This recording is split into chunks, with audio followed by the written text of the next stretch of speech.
RFM Midi. Merci de rester fidèle au programme de la radio Futur Média. Mesdames, Messieurs, bonjour, il est midi. Le grand journal. Georges Béquet. À la une, accident de la circulation, accident de la route meurtrier à Bunkiling. Il y a 7 morts. Les 6 sont décédés sur le coup.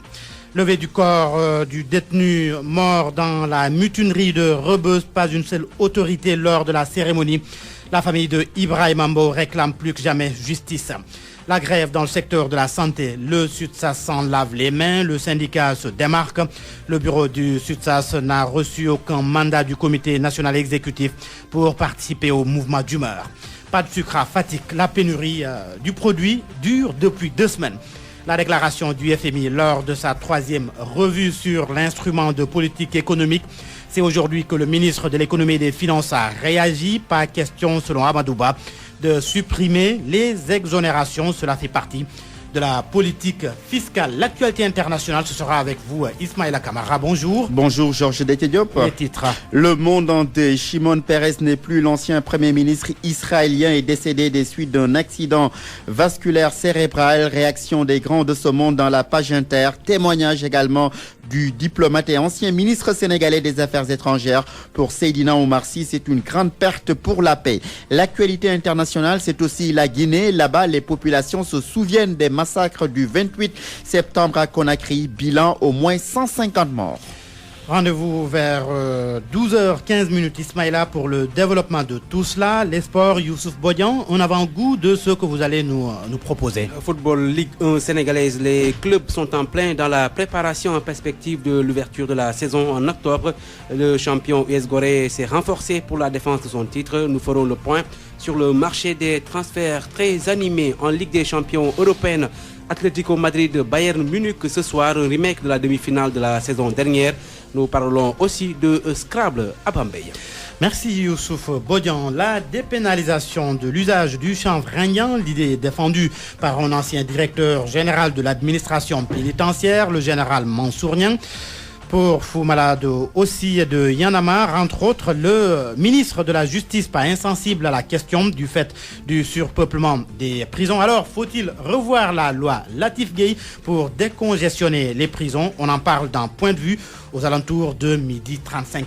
Serine Salou Dema sur la partie technique de ce grand journal. Bienvenue à toutes et à tous.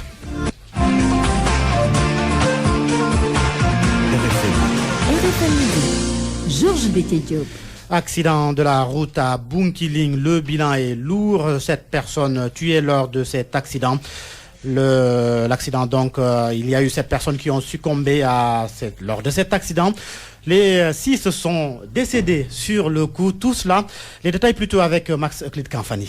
La route a encore fait des victimes et cette fois-ci, elle a frappé fort. 6 morts enregistrés d'un coup issu d'un véhicule 7 places, dont 3 enfants et le 7e succombe après à ses blessures. Le véhicule en partance de Dakar immatriculé KD 7115A aurait quitté Ziguinchor tôt ce matin. Malheureusement, les passagers du véhicule n'arriveront pas à destination. Selon nos informations, le chauffeur du véhicule roulait à une vitesse excessive et dormait et c'est à hauteur de Bunkiling sur la nationale 4 vers 7 heures que le drame s'est produit. Somnolent au volant, le chauffeur de la voiture 7 places en pleine vitesse quitte sa zone et percute fortement un camion stationné sur la route de Marc Ben. La violence du choc aurait même déplacé le camion Ben, ce qui justifie la force avec laquelle le chauffeur conduisait. Le chauffeur et un autre passager s'en sortent pour l'heure et seraient dans un état grave. Avertis, les hommes en bleu du secteur de Bunkiling se sont rendus sur le lieu pour constatation et recueillir les informations nécessaires pour les besoins de l'enquête. Les victimes de ces violents accidents ont été extirpées du véhicule 7 places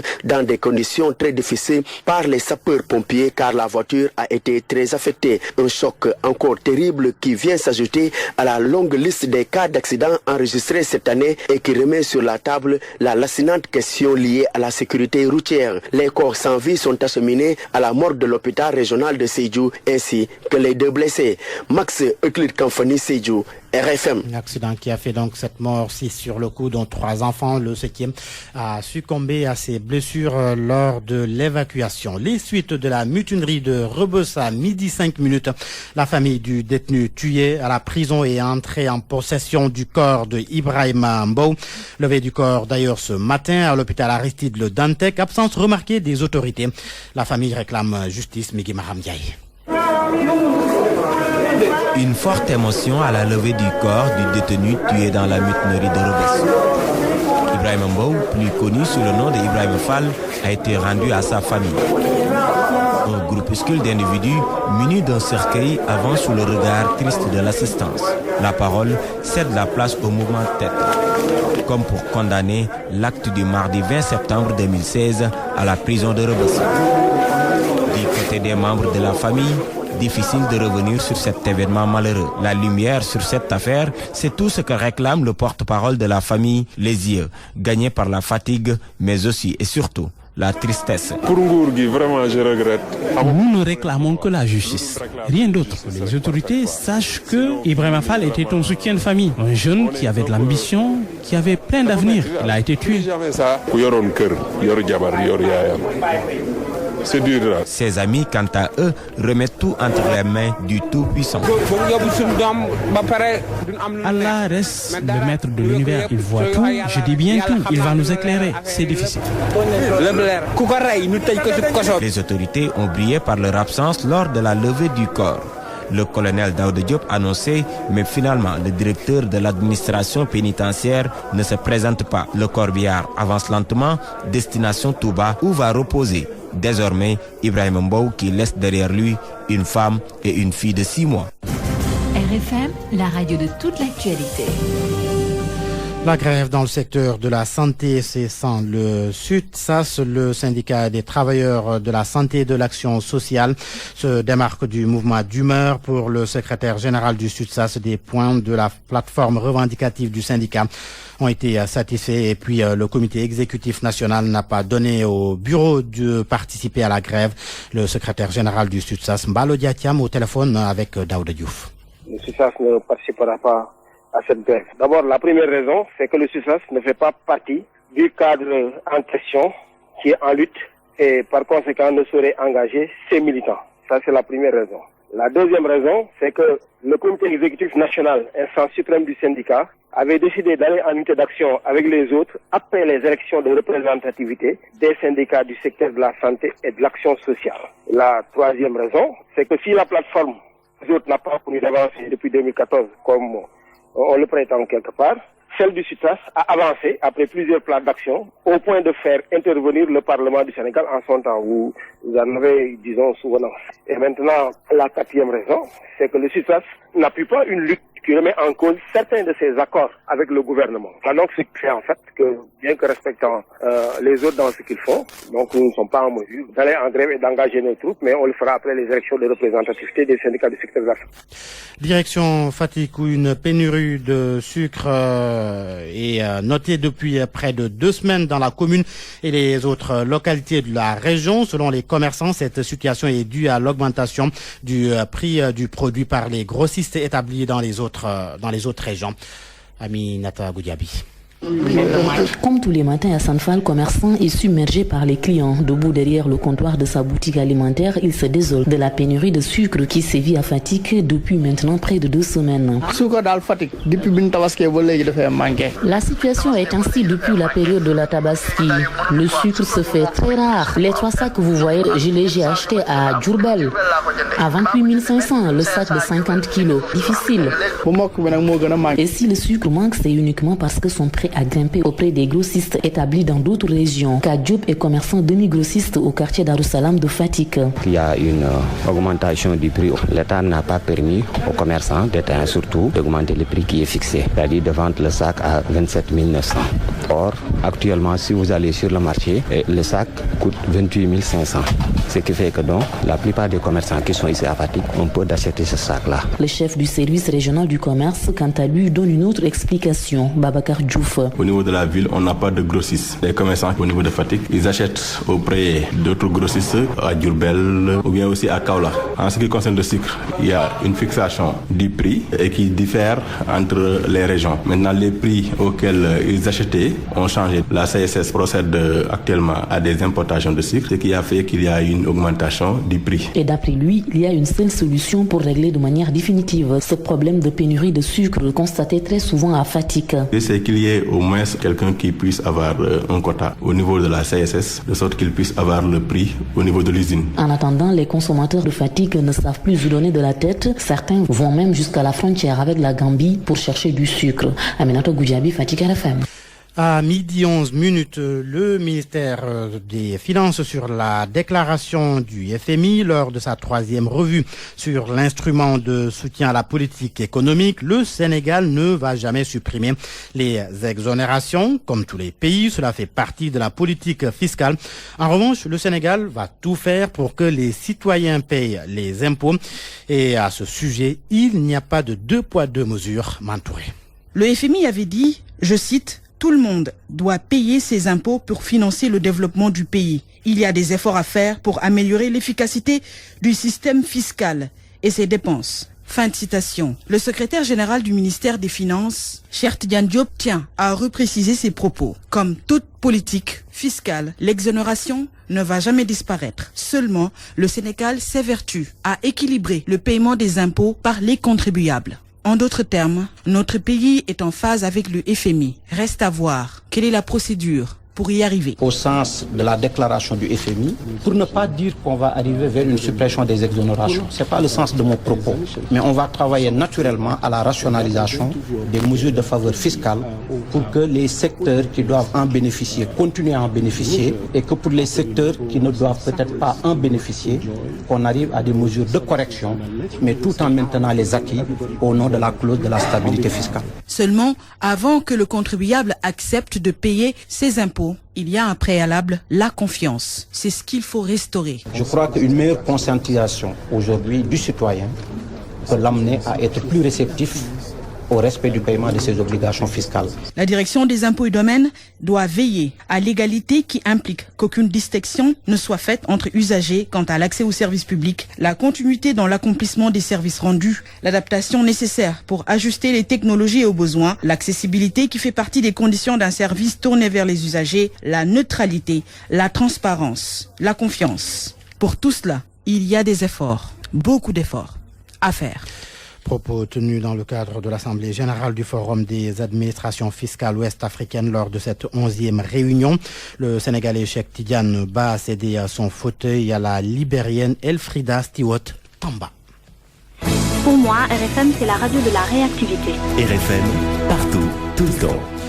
La crise casamançaise, elle tient à cœur les femmes des 3 départements de la région de Thiès. Elle s'implique dans la recherche d'une paix définitive dans la partie sud du pays. Le comité régional de Ousse-Foral plutôt, est en conclave dans la cité du Rail. Ces femmes veulent inviter les parties prenantes et les femmes de la Casamance à des concertations pour un retour définitif de la paix. Cheikh Anta Diop. Les 3 départements de la région de Thiès s'impliquent dans la recherche d'une paix définitive en Casamance. C'est dans ce cadre que des femmes de Thiès, Mbour et Tivaouane, regroupées au sein d'une association Ousse-Foral, sont en conclave dans la capitale du Rail. Leur objectif, c'est de mettre en œuvre des stratégies, rassembler les parties prenantes du conflit et les femmes de la Casamance pour des concertations afin que la paix revienne. Ndaynar Bey. Tous les départements de la région ont été impliqués. Il y aura un suivi. Nous avons vu la détermination de ces femmes. Je crois qu'il est temps qu'on acquiert cette paix-là et on souhaite que cette cohésion, ce pays beau, soit unanimement et totalement dans la paix. Tant demandé, tant recherché, surtout par rapport à la nouvelle génération. Ces femmes de Thiès ne sont pas en reste dans cette lutte. Elles veulent associer aussi les élèves dans cette dynamique. On a pu associer les enfants à travers l'éducation nationale, des enfants sur qui on compte pour être des relais au niveau de leur établissement, tous les lycées, tous les collèges impliqués, et porter ce flambeau. Et on espère qu'avant qu'ils ne grandissent même, que cette paix-là soit enfin définitive au niveau de notre chère Casamance. Une journée de solidarité est prévue à cet effet. Des milliers de femmes et de jeunes vont converger vers la place Mamadou Dia à Thiès. RFM Thiès, Cheikh Anta Diop. Cheikh Anta Diop, Shimon Peres a tiré sa révérence. Le dernier père fondateur de l'État d'Israël est décédé à l'âge de 93 ans. Le prix Nobel de la paix, ancien président d'Israël et 3 fois premier ministre, a beaucoup œuvré pour la résolution de la crise israélo-palestinienne. Il a été au cœur de la signature des accords d'Oslo en 1993. Ici à Dakar, les représentants diplomatiques portent le deuil et assurent que l'héritage de Shimon Peres va être perpétué. Sorna Natambay a fait un tour à l'ambassade d'Israël à Dakar. Je pense que le temps qu'on a, on ne peut même pas commencer de parler sur notre ancien président, le 9e président d'État d'Israël, Shimon Peres. Roy Rosenberg ne tarit pas d'éloges sur l'un des pères fondateurs d'Israël. Shimon Peres, décédé dans sa 93e année. Sa riche carrière politique fait de lui un symbole, un homme qui a œuvré des années durant pour la fin du conflit israélo-palestinien. Roy Rosenberg est le 2e secrétaire de l'ambassade d'Israël à Dakar. Une fois, il était le ministère de la Défense, mais à l'autre côté, toujours, il a cherché et trouvé la paix et résoudre les conflits entre nous, les Juifs et les Palestiniens. Pour ça, à cause de ça, ce jour, c'est un jour qui touche tous les Israéliens. Mais pas que les Israéliens, aussi beaucoup des États, parce qu'il était aussi le ministère des Affaires étrangères. Il a établi beaucoup de relations entre beaucoup de pays et Israël. Alors, en guise de reconnaissance, le diplomate promet de respecter et d'entretenir l'héritage de Peres. Même s'il est parti, il nous laisse l'héritage, faire tous les efforts pour trouver les solutions, pour trouver la paix. Je pense que la majorité en Israël, il veut continuer ça. Et on va continuer ça. On va suivre la route de l'ancien M. Peres. Et nous, comme un État, on cherche toujours d'améliorer notre relation avec tout le monde. Les pays musulmans, les pays chrétiens, pour améliorer le monde. Shimon Peres était aussi un homme de lettres. Il a écrit 18 ouvrages. Il s'est éteint sans assister à une paix définitive entre Israël et Palestine. Ici, à l'ambassade d'Israël, où tout est calme ce matin, un livre d'or est ouvert pour honorer la mémoire du successeur de Yitzhak Rabin. RFM. L'actualité internationale. Et l'on retrouve Ismaïla Kamara. Bienvenue Ismaïla. Bienvenue Georges Détidiop. Alors, on l'a dit, Shimon Peres, 93 ans, a rendu l'âme. Le processus de paix a nouveau grippé au Proche-Orient et pour cause, l'ancien président israélien Shimon Peres est décédé dans la nuit de mardi à mercredi des suites d'un accident vasculaire cérébral. L'ancien ministre sénégalais des Affaires étrangères, Seydina Omar Sy, parle d'une grande perte pour la paix. Nous l'écoutons.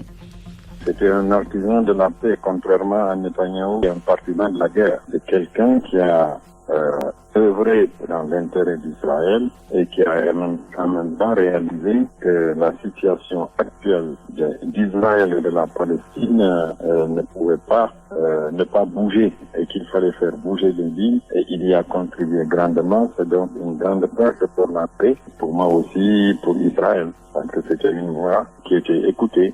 Alors qu'à l'heure actuelle, lorsqu'il est le Premier ministre israélien pense qu'en multipliant les colonies, il va réduire les Palestiniens à la portion congrue, il va venir à la table de négociation en position de force et il va être celui qui donne généreusement et qui ne négocie pas. Il se trompe lourdement et j'espère que l'avenir prochain lui prouvera qu'il fait fausse route. Des témoignages fusent de partout à l'annonce de la mort de Shimon Peres. Le monde entier salue la mémoire de l'illustre disparu Mohamed Ali Mouba.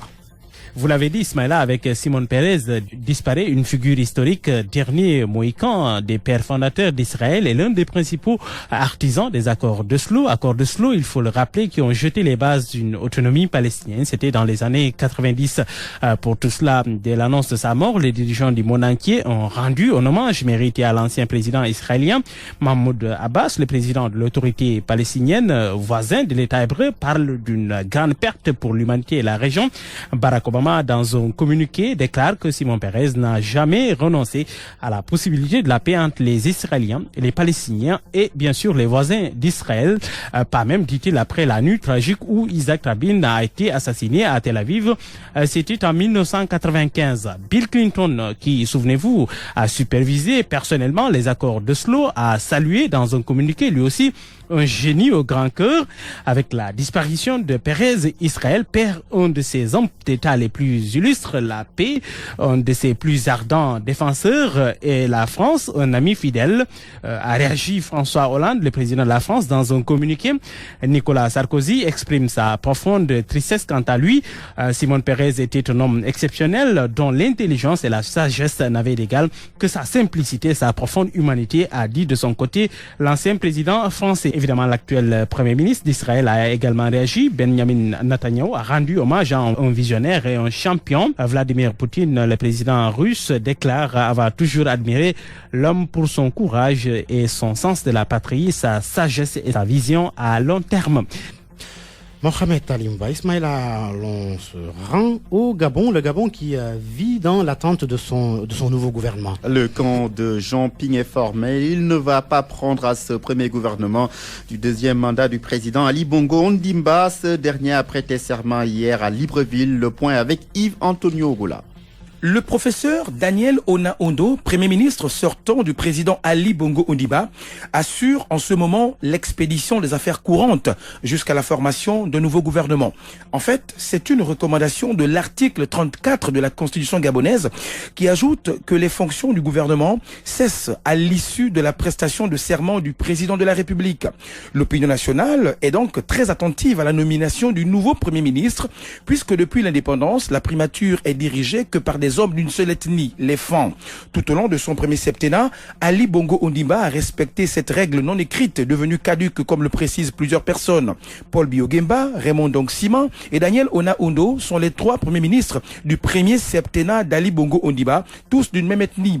Au-delà de tout, celui qui sera désigné Premier ministre a d'énormes chantiers, car lors de son investiture, Ali Bongo Ondimba a précisé qu'il faut œuvrer avec plus de conviction et de détermination pour établir la confiance et l'espérance chez les Gabonais.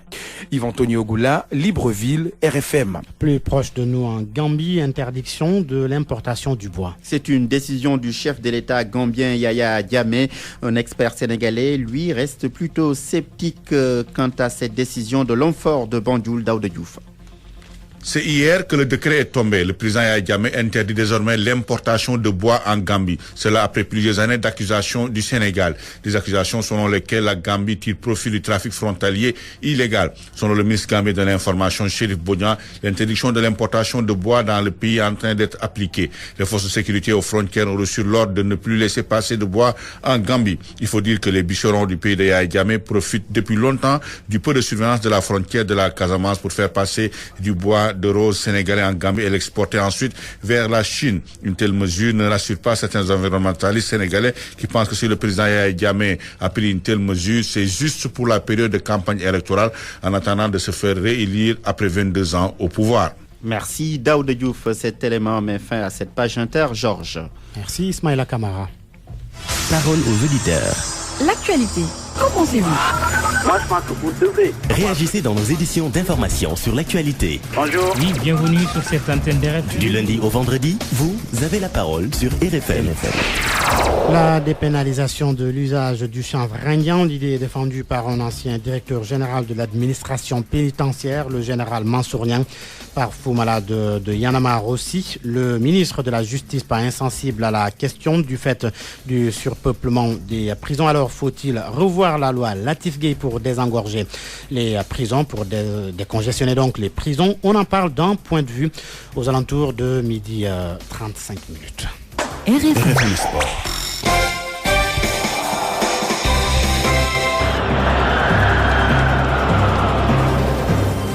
La page des sports avec Youssouf Bodian. L'on démarre, Youssouf, par du football. Ligue 1, l'US Gorée se prépare à défendre son titre. Les insulaires ont démarré leur préparation le 1er septembre dernier.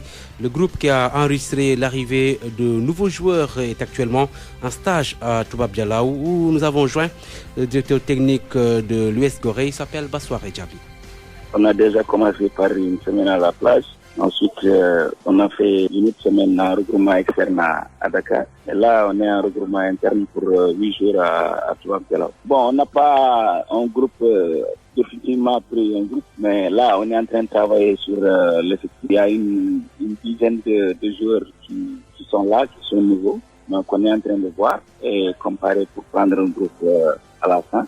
Mais pour l'essentiel du groupe de l'année dernière, ils sont là, ils sont tous là. Il y a Karifa qui vient de l'Olympique de Ngor, il y a Chérif Bayo qui vient de Yego, Mathieu Bandjaki qui était en Tunisie. On a aussi 5 joueurs qui sont venus de l'équipe junior, complète le groupe. Les ambitions d'un club, c'est de gagner à tous les niveaux. Maintenant, il y a la réalité du terrain. Ce qu'il faut dire, c'est que ça ne sera pas facile. Bon, l'histoire a montré que après un championnat, toujours il y a les équipes sont en difficulté. Nous, on va faire tout pour éviter ça. Au moins, nous maintenir encore dans les, essayer d'avoir une très bonne position dans le championnat. Ensuite, aller à l'Afrique. Ça fait maintenant 2 décennies que Gorée n'a pas été en Afrique. On va essayer de gérer tout ça pour voir. Bassoiré Djabi, directeur technique de l'US Gorée, champion en titre, qui va démarrer donc la défense de son titre face à la Linguère de Saint-Louis. Les insulaires vont aussi représenter le Sénégal en préliminaire de la Ligue des champions africaine. À quelques semaines de l'ouverture de la saison, nous faisons le point sur les transferts. Beaucoup de mouvements avec des joueurs qui ont changé de club, d'autres qui étaient à l'étranger sont rentrés au Bercail. Il y a aussi des joueurs qui se sont donc expatriés, Georges. Nous faisons le point avec Migui Maramdiaye. Beaucoup de mouvements dans les clubs de Ligue 1 et Ligue 2 sénégalaises.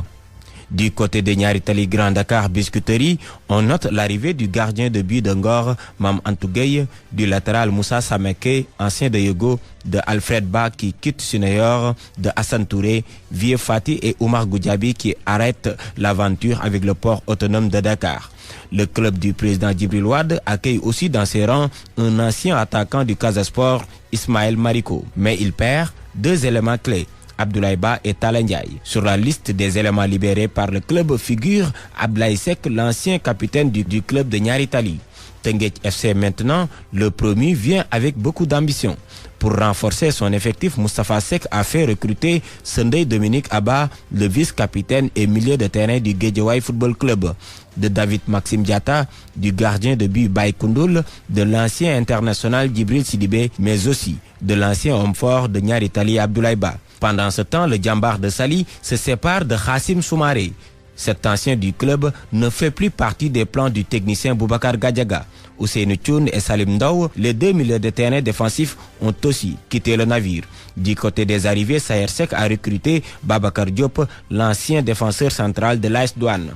Le Jaraaf de Dakar s'est séparé de Lamine Fane, Mamadou Diarra, Pape Alioune Diop, Alioune Ndiaye, Amadou Ba, Ousseynou Ndiaye et de son meneur Fidel Gomis, meilleur footballeur local en 2014.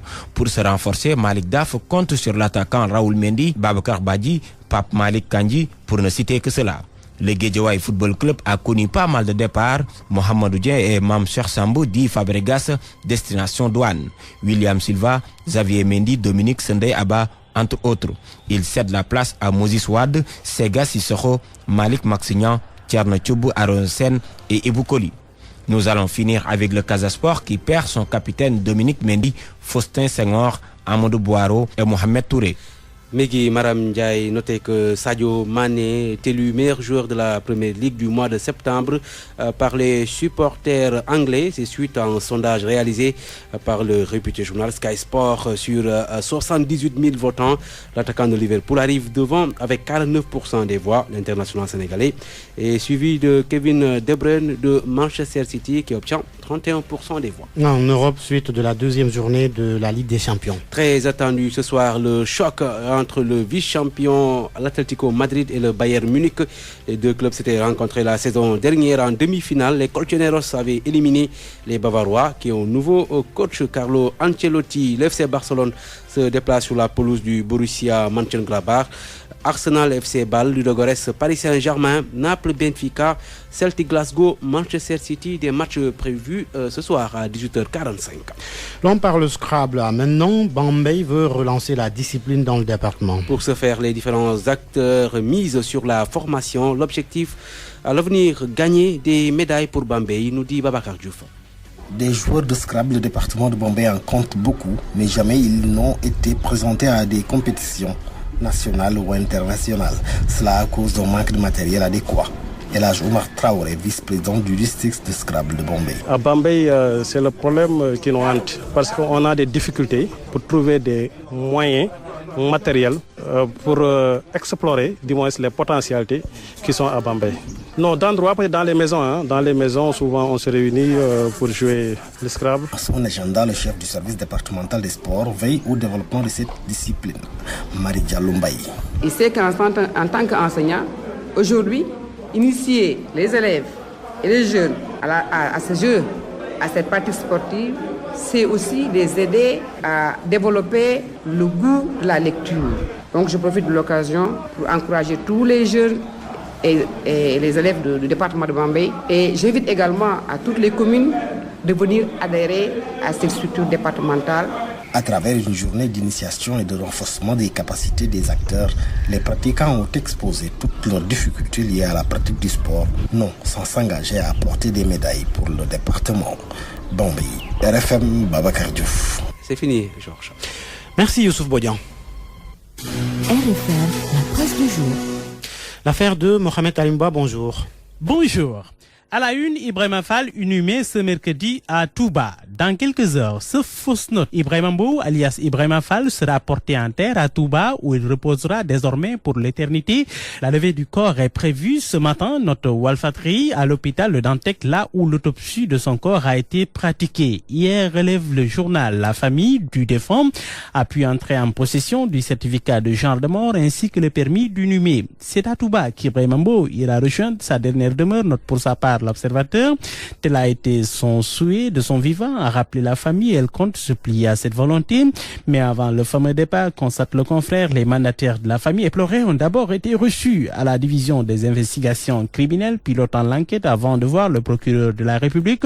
Dans son bureau, relève le journal, Serigne Bassirou Gueye a présenté ses condoléances avant d'assurer à la famille que l'enquête sera menée sans aucune partialité. Nous sommes rassurés par les déclarations du ministère public. Nous pouvons maintenant inhumer Ibrahima parce que nous sommes sûrs que la mort de notre fils ne restera pas impuni, à marteler le porte-parole de la famille. Avant-hier, rappelle encore l'Observateur, la direction de l'administration pénitentiaire a remis une enveloppe de 200 000 francs CFA à la famille. Cette somme fait partie en réalité du règlement qui régit la vie des détenus. En cas de décès d'un d'entre eux, il est prévu un accompagnement de la famille, éploré, participation aux frais de déplacement et aux funérailles. De l'argent, rapporte l'Observateur, qui n'a rien à voir avec une quelconque indemnisation, mais aux yeux de Walfadri, cette somme est en train de diviser la famille du défunt et les sources de tension, des voix célèbres pour fustiger l'attitude de l'administration pénitentiaire consistant à donner de l'argent alors que la famille s'apprête à porter plainte. La mutinerie de Rebeuss, la s'en prend prétexte pour évoquer celles qui ont eu cours dans cette citadelle du silence. Leçon du soir ce matin du confrère, les malheureux incidents qui se sont produits le 20 septembre dernier, rappelle le journal, à la prison de Rebeuss, sont à inscrire dans une longue tradition qui a marqué ce célèbre lieu de détention.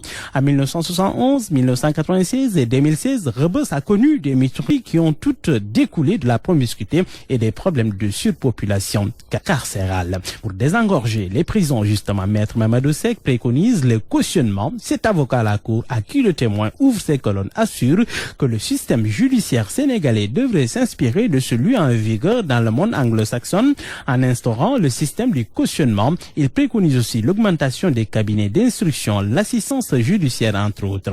Judiciaire toujours, isolement, privation, de visite dépression, les cris du cœur d'Imam Daou et compagnie, relayés par enquête. Selon un de leurs avocats, ils sont confinés 23h30 sur 24. L'étudiant Ousseynou Diop a fait une dépression et a été interné à Fan. Cette vague de grève attendue dans la santé et la justice après la mutinerie de Rebeuss, relève le quotidien. Les travailleurs de la justice et de la santé ont décidé de mouvementer la reprise des activités gouvernementales. Titre du journal, hôpitaux et tribunaux bloqués 3 jours durant. Hypertension, s'exclame le confrère. L'équation du VIH-Sida à Dakar, la région compte le plus grand nombre de patients à VIH au Sénégal, selon le populaire. C'est les résultats du rapport d'analyse et de cartographie régionale de 2016. Le taux de prévalence est estimé à 0,4%. Cahier vacances pour terminer, le cahier vacances l'Observateur sur les traces de la chambre de Maba Yahouba, devenu un dépotoir d'ordures. Résistant, figure de la guerre sainte et patrimoine national, Maba Yacouba est laissé à lui-même. Selon l'observateur, sa résidence appelée Tata est à l'abandon. Un chant de runes témoin de la gloire de l'Almami du RIP. Bonne lecture à tous. La chronique du jour à présent, l'on est mercredi et l'on retrouve Mbaye Sidi Mbaye. Toutes les télévisions du Sénégal nous ont, ces jours derniers, servi à suffisance les images intimes, j'allais dire, des prisonniers de Rebeuss. Combien étaient-ils dans cette chambre? Les médias, en tout cas, ont bien fait de nous jeter à la figure, que dis-je, sur la conscience, l'illustration exacte des nuits carcérales à Rebeuss. Les journalistes ont bien fait aussi de ne pas signaliser « Attention, ces images peuvent choquer ». Et tant pis pour Tartuffe, à la vérité, nous avons été surpris, nous avons été même transis. Un long moment, nous nous sommes retrouvés face au spectacle du contenu d'un bateau négrier battant pavillon esclavage. La comparaison peut choquer, n'est-ce pas? Eh bien, elle ne devrait pas. L'esclavage est bien sûr une injustice, née de la cupidité et de l'inégalité. Les images de prison qui nous ont été servies relèvent aussi de l'injustice exercée sur des citoyens au prétexte de justice. Je rappelle, c'est le devoir qui fait le droit. L'on comprend alors cette tentative désespérée de centaines de détenus se ruant vers ce qu'ils croyaient être la voie de la liberté. Je paraphrase à l'occasion Frantz Fanon, de 22h à 5h du matin, disait-il, l'esclave ne rêve que de tuer son maître, pour se libérer évidemment. La société démocratique dont nous nous réclamons portera pendant des années encore les stigmates d'une catastrophe avortée. Évidemment, je ne pense pas au-delà, mais tout le monde doit y penser. Le directeur de l'administration pénitentiaire a vite réagi et annoncé des mesures d'aménagement. C'est bien, mais ce sont des décisions d'un haut fonctionnaire, des décisions à la mesure de ses responsabilités. On ne peut pas le lui reprocher. Ces mesures, tout le monde doit en convenir, n'ont rien à voir avec les grandes décisions politiques que requiert la situation à court, à moyen et à long terme en matière d'infrastructures et de réformes. Les prisonniers sont des citoyens. En principe, ils attendent rapidement leur jugement. S'ils sont condamnés, ils font leur temps expiatoire et retrouvent la liberté, leur liberté, dont ils étaient privés. Ils sortent de prison normalement avec leur dignité d'homme. Une question de fond doit être posée, qui nécessite réponse. Ceux que les médias nous ont donné à voir seront-ils totalement citoyens, libres dans leur tête, sans séquelles, après ce que je considère comme un séjour de torture? La société doit-elle s'amputer de ses membres ayant vécu l'expérience de Rebeuss? Cela signifierait que la société organise des purges sociales à la place des réinsertions. Pratiquement, une autre question: quelles sont les grandes lignes d'une politique de justice incluant les procédures et les droits des citoyens, même et surtout des citoyens en prison? C'est une interpellation respectueusement citoyenne à laquelle, j'en suis sûr, Maître Sidiki Kaba, qui en sait beaucoup, se fera le plaisir et le devoir de donner une réponse. Une réponse qui apaise tout le monde et qui apaise nos consciences. Parole aux auditeurs. L'actualité, qu'en pensez-vous? Quelle solution face aux longues détentions préventives et à la surpopulation carcérale? On en parle aujourd'hui.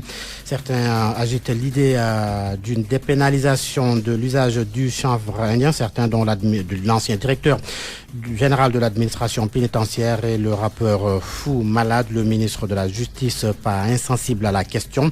Alors faut-il revoir la loi Latif Gueye? On en parle avec Maître Baba Diop, avocat à la Cour. Bonjour Maître. Bonjour Georges. Alors la dépénalisation de l'usage du chanvre indien est agitée pour décongestionner les prisons. Est-ce qu'il faut revoir la loi Latif Gueye?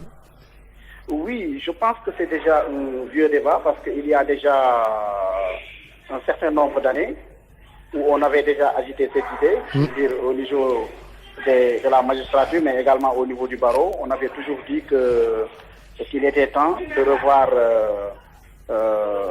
cette loi parce que simplement nous avons estimé que pour les infractions qui sont liées au trafic de chanvre indien, on pouvait les correctionnaliser, mais appliquer tout simplement à leur auteur la peine maximale.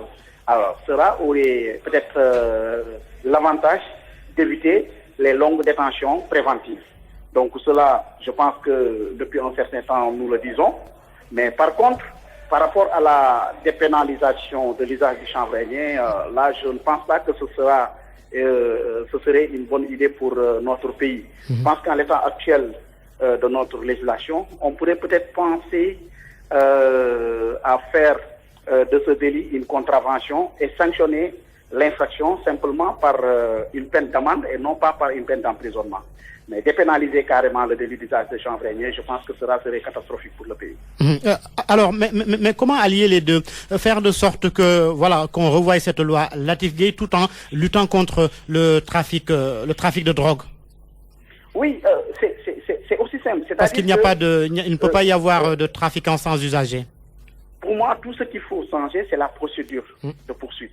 Parce que du moment où le trafic est criminalisé, donc nécessairement l'instruction elle est obligatoire.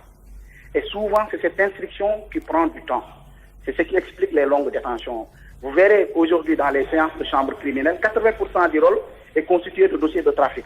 Alors que pour nous, on aurait pu correctionnaliser, c'est-à-dire faire juger ces infractions au niveau des tribunaux de flagrant délit, mais appliquer la peine maximale, c'est-à-dire appliquer une peine de 10 ans. Donc cela contribuerait à désengorger les peines, donc on ne parlerait plus de longue détention relativement à cette procédure-là. C'est tout ce que nous disons. Mais la sanction restera comme une sanction criminelle. Il faudrait juste penser à faire juger ces personnes-là devant les tribunaux correctionnels de flagrant délit. En clair, supprimer les longues détentions pour faire de drogue, comme les longues détentions relatives au trafic de chanvre indien. Comme l'a demandé d'ailleurs la Fédération nationale des ONG et associations de lutte contre la drogue, qui a adressé une lettre ouverte au ministre de la Justice. Le journal LAS se fait l'écho d'ailleurs ce matin de cette lettre adressée au ministre de la Justice, Maître Sidiki Kaba. Maître Baba Diop, vous restez avec nous. On retrouve Abdou Mbow, député, vice-président à l'Assemblée nationale. Abdou Mbow, bonjour. Bonjour. Alors, quelle est votre contribution dans ce débat relatif à l'usage du chanvre indien, alors que l'on parle de 25,6% des détenus qui sont dans les prisons, ils sont pour trafic ou usage de drogue, en tant que député? Merci beaucoup. Je voudrais d'abord profiter de cette occasion pour présenter mes condoléances à la famille du détenu qui a perdu la vie, M. Mbow, et prier pour que Dieu l'accueille dans son paradis. Maintenant, par rapport au débat proprement dit, on parle, le prétexte c'est la loi Latif Gueye. Parce que la loi Latif Gueye 2007-31, l'intitulé c'était portant criminalisation du trafic international de drogue dure. Cela montre d'abord l'intention que l'initiateur de cette proposition de loi avait. Parce que la loi a été votée en 2007 et à l'époque il y avait deux chambres, c'est-à-dire l'Assemblée nationale et le Sénat, respectivement les 30 et 17 décembre de l'année 2007. Mais je voudrais revenir un peu sur la loi. Parce qu'on a parlé un peu de la loi en disant qu'au niveau de l'article 95, parce qu'on parlait de l'article 95 à 103. Parce que l'article 95 parle de cette loi, interdit la culture, la production, la fabrication, la transformation de la drogue dure, de quelque nature que ce soit. Tandis que l'article suivant, c'est-à-dire l'article 96, sanctionne l'importation et l'exportation, le transport international des drogues à haut risque. Et le dernier dont je voudrais parler, c'est-à-dire l'article 97, qui parle du trafic intérieur, condamne la vente, l'achat, l'envoi, l'expédition, la distribution, la livraison, entre autres. Pour ce dernier cas de figure, l'amende prévue est destinée à verser au trésor public et se chiffre entre 10 Oui, mais Abdou, le constat est que voilà, il y a une propension des placements sous mandat de dépôt pour usage de drogue. Alors, qu'est-ce qu'il faudra faire voilà, en termes législatifs? Je voudrais juste revenir sur la loi proprement dite pour d'abord expliquer l'intention que les parlementaires à l'époque avaient, c'est-à-dire lutter contre le trafic international de drogue dure. Maintenant, aujourd'hui, voilà, par rapport pour les propositions, moi je pense que ce ne serait pas mal de revoir la loi Latif Gueye, mais ceci ne veut pas dire dépénaliser aujourd'hui l'usage de la drogue ou peine d'emprisonnement, quoi, parce que c'est ça qui fait débat. Je suis totalement d'accord avec l'avocat qui vient de parler tout à l'heure, M. Diop. On doit faire de sorte que cela soit passible devant le tribunal correctionnel. En ce moment... Oui, mais lui l'avocat est favorable également à une suppression des longues détentions pour fait de drogue. Moi, je suis favorable, encore une fois de plus, à la suppression des longues détentions, c'est-à-dire, comme il l'a dit, que ces crimes soient passibles devant le tribunal correctionnel. Et en ce moment, on allait rapidement juger ces personnes avec, par exemple, des peines allant de 2 à 10 ans, comme on l'a dit dans la loi, mais qu'on ne puisse pas envoyer ces gens devant les instructions pour qu'ils fassent 2, 3, 4 ans de prison avant vraiment d'être jugés. Donc moi, personnellement, je pense qu'on doit revoir la loi Latif Gueye, mais ceci ne veut pas dire dépénaliser aussi l'usage de la drogue. Moi, je pense que ceci, quand même, dépénaliser l'usage ou bien le trafic. Seriez-vous prêt à porter une proposition de loi en ce sens? Mais absolument. Mais ceci voudrait dire qu'on puisse avoir une large concertation avec d'abord les acteurs de la justice, nous qui sommes les parlementaires, les acteurs de la société civile. Et je voudrais profiter de cette occasion pour dire que quand des questions ont une importance nationale, tous les hommes politiques, ceux qui sont dans la société civile, mais aussi les citoyens tout court devraient se mobiliser comme un seul homme pour qu'on puisse essayer de régler ce problème. Parce que ceux qui sont dans les prisons ne sont pas des militants d'un tel ou tel autre parti, ce sont des Sénégalais ou bien des hommes tout court. Donc on devrait travailler dans l'unité, à ce que les longues détentions au niveau des prisons puissent être réglées une bonne fois pour toutes. Voilà, Abdoumbo, on revient à vous. Absolument. On est quelque peu rattrapé par le temps. On revient à vous dans quelques secondes. Le temps de retrouver Maître Baba Diop, avocat à la Cour. Alors, Maître, ce sont les détenus qui se sont révoltés du fait de ces longues détentions préventives. On l'a dit tout à l'heure, 25% environ des détenus sont dans les prisons pour fait et usage de drogue. Est-ce que cette loi Latif Gueye cause seulement problème à ces détenus? Est-ce que cette loi ne pose pas problème aux magistrats? Poser problème aux magistrats, je pense que c'est peut-être trop dire. Parce que de toute façon, les magistrats, leur travail, c'est justement d'instruire et de juger, comme ils le font régulièrement. Donc, que les procédures soient longues ou courtes, ceux qui instruisent tous les jours, de toute façon, ils ont pratiquement des centaines de dossiers à instruire. Et ceux qui jugent aussi, ils jugent les dossiers qui sont en état d'être jugés. Donc, moi, je pense qu'au niveau peut-être de la magistrature, le problème ne se pose pas pour le professionnel. Pour le professionnel, parce qu'il fait son travail tous les jours. Maintenant, pour, par exemple, l'intérêt de la justice, pour l'intérêt, disons, des questions liées aux libertés fondamentales des personnes, c'est peut-être à ce niveau-là que le problème se pose, parce que, vous savez, toute personne est présumée innocente jusqu'au prononcé d'une décision de condamnation. Donc les gens, normalement, ils doivent être libres jusqu'à ce qu'ils soient déclarés coupables pour que leur liberté soit confisquée. Donc c'est à ce niveau-là qu'il y a un problème. Donc vous mettez en détention préventive une personne pour une longue durée, alors qu'il n'y a aucune certitude relativement au jugement. La preuve, c'est que la majeure partie de ces personnes-là, souvent après leur jugement, sont relaxées ou acquittées. Mais aujourd'hui, maître, quelle est la voie la plus rapide pour revoir donc cette loi? Là, je pense que la voie la plus rapide, la loi ne peut être votée que par les députés, soit sur proposition du gouvernement ou bien par des projets de l'Assemblée portés par certains députés. Donc je pense qu'à partir de ce moment, les gens sont déjà suffisamment conscients de l'urgence.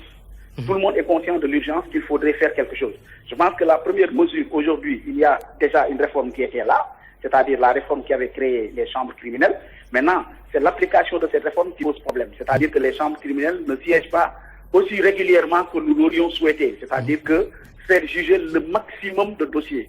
Ces chambres siègent aujourd'hui par 4 mois ou par 3 mois, alors que les dossiers sont là. Je pense qu'aujourd'hui, l'État devrait se donner les moyens pour faire siéger au moins chaque mois ces chambres criminelles et retenir au moins une 50aine de dossiers. Merci. Je pense que si on le fait, d'ici 3 ou 4 mois, on allait pratiquement faire juger au moins 80% des dossiers qui sont à l'attente. Donc, c'est pour moi, c'est urgent, c'est la mesure à court terme qu'il faudrait adopter. Maintenant, à moyen et long terme, il faudrait quand même qu'on envisage à revoir cette loi Latif Coulibaly. Latif Gueye plutôt. Voilà, Latif Gueye, excusez-moi. Merci maître Baba Diop, avocat à la Cour. Abdou Mbow, député à l'Assemblée nationale, vice-président d'ailleurs de cette institution parlementaire. Abdou Mbow, favorable, d'accord pour porter une proposition de loi en ce sens, mais vous, quel est le combat que vous comptez mener aujourd'hui pour que cette loi Latif Gueye soit revue, pour que les longues détentions qui en découlent soient un vieux souvenir? Mais vous savez, d'ailleurs, je voudrais revenir sur ce... Allez-vous saisir qui de droit? Oui, non, vous avez dit tout à l'heure, est-ce que cela ne porte pas préjudice aux magistrats? Je voudrais vous rappeler, pour étayer un peu votre propos, en prononçant son discours à l'occasion de la cérémonie d'ouverture de la première session en 2015, le procureur de la République, Serigne Bassirou Gueye, avait remis sur la table cette question, en proposant la suppression pure et simple de la loi Latif Gueye, qui criminalise le drogue. Et lui, il étayait son argumentaire en soutenant que la loi 2007-31 du 30 novembre 2007 du nom de Abdou Latif Gueye, devant permettre de lutter contre le trafic de drogue, se révèle être plus une contrainte qu'un avantage. D'où sa conviction que le trafic de drogue doit disparaître des rôles des chambres criminelles. Il doit être considéré comme un délit et justiciable devant le tribunal départemental. Merci Abdou Mbow, on aurait bien aimé. Merci Abdou Mbow. Merci beaucoup. Merci, on aurait bien aimé poursuivre ce débat avec vous, mais le temps qui nous est imparti est terminé. À 12h52, le point météo.